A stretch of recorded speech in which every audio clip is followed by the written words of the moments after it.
Planton ball na naman. Titry ni Kokoy Batman.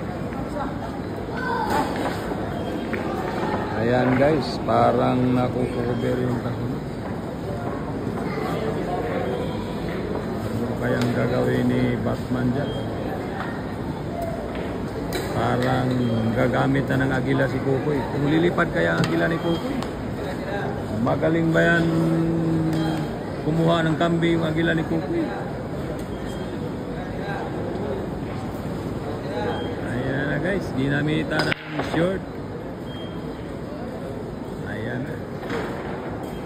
Talagang ginamita ni Pare Kokoy ng agila. Lipad kaya ang agila ni Villafuerte.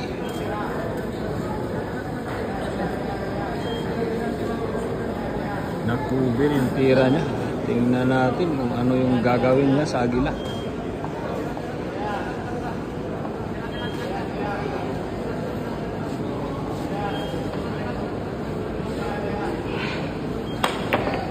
Ano nasa butas na, hindi pumasok.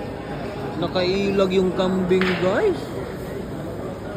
Nakailag ang kambing. Namaan sa agila.